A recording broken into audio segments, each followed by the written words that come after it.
You know, you could try different kinds of tea once in a while. Is my Sunghua cha really that delicious? Master answers teasingly, as though I was asking him the most obvious question in the world. My Sonbei will be back from a contract soon, so I open the window wide for her return. Sonbei said she'll be making a quick stop at the workshop, so I don't suppose she'll be long. Days without contracts were always so peaceful, chatting about the day-to-day goings-on with my master, while sipping on a cup of Sunghua cha, worrying about our next month's rent with my Sonbei, who should be here any minute. It was a warm and gentle hour, not unlike the cold dawn of our office's namesake. I enjoyed that hour. I was making decent progress as a fixer too. Under the skillful guidance of my master, I learned the basics of being a fixer. Things I should know if I was really serious about working in this field, and the tricks of using Stigma Workshop's weapons. Whichever contract we picked up, we managed. It was mostly thanks to my master and Sonbei's excellent skills. But still, results begot recognition, and I naturally rose through the fixer ranks. A proof that I was slowly bettering myself, but didn't really get to do anything in this contract either. My master was once a prominent fixer during the Smoke War. My Sonbei once took care of an urban legend contract all on her own. Between these two giants of our Dawn office, my earnest efforts amounted to nothing but a struggle not to fall behind.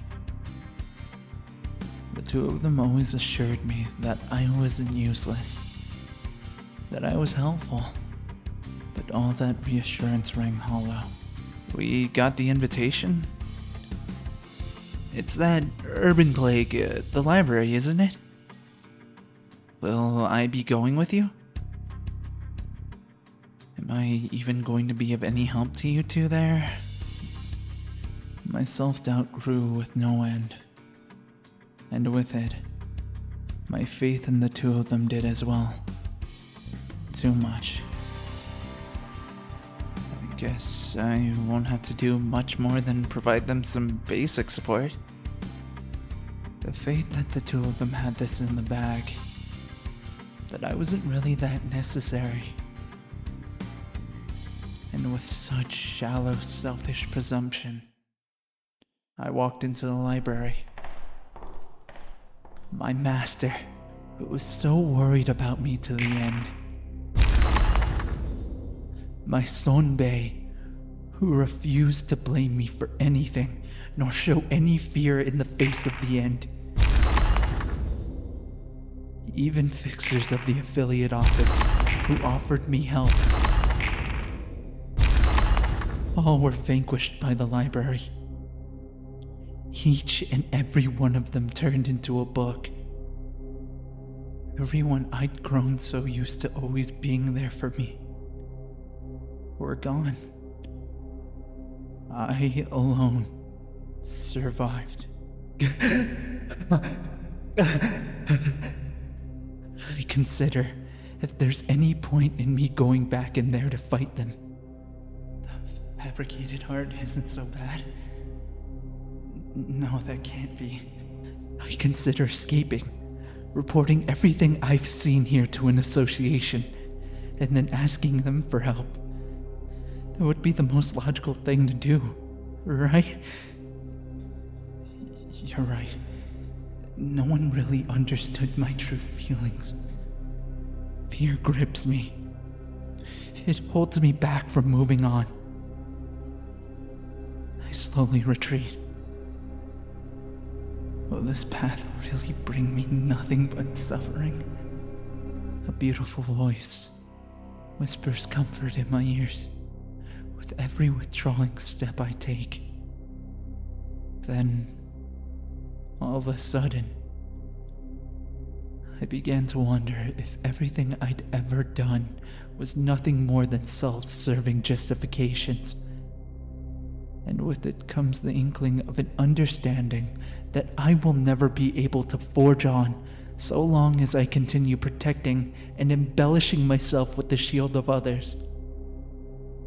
That the right path is the honest, forward path, not the stuttering retreat disguised as selflessness. I accept that I wasn't even on a righteous path, that I am a squalid, hideous person. I admit it. I admit that I'm as uncaring and selfish as any other city dweller, and I cease my retreat. If I were to close my heart to everyone else, turn my back on them, could I truly love myself more? I don't know. I just don't know. Shield my eyes from apprehension. Plug my ears from the beautiful voice. Shut my mouth from the lies that I do this out of altruism. I convince myself that the unembellished reality is no more heartless than my self-serving daydreams. And I turn to face the battlefield I had fled from. How unfortunate. The child failed to reveal his true self. He even fell short of full self-restraint. No one's going to cry on behalf of my sorrow. At the end of the day, this pain is my responsibility to bear, because it is an indelible stigma. If only the child gave greater care to his own emotions, he faced his feelings and all of its hellish flames, and honed it all into a form of a tool. The child failed to reach his pure self. Instead, he remained the form of a human and directed the tip of his sword against his enemies. That's okay. I once knew a child who was very much like him. A child who, even for a fleeting moment, reached the apex. That child also ignored me the first time, only to lend me his ears later. They are very similar to one another, so I suppose a similar end shall await this one at the end of his path.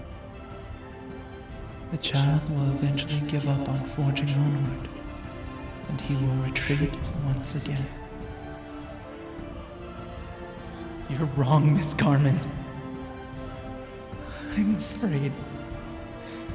I'm so afraid that I want to let go of this blade and flee this place at this very moment. But I don't want to linger here any longer. But that path is such a painful one to walk. I wish that he wouldn't subject himself to such suffering. The child, now freed from his shell, dangerously attempts to reach for the heavens, but he has but a lone wing. Not knowing that his shaky consciousness was the only thing keeping his wing intact in the flames that devoured his emotions as fuel, he confidently regards the children of the library, his sword arm outstretched to meet their reception. This feeling, this destiny bestowed upon me. I have to soar. I will break this shell that stands in my way. I'll break it all together and soar to a higher place. How long will it be until that solitary wing of vanity melts into nothingness under the cascading emotions? There is no way to know for now, but on the day of your wings melting, on the day of your fall, heed my words once again, dear child.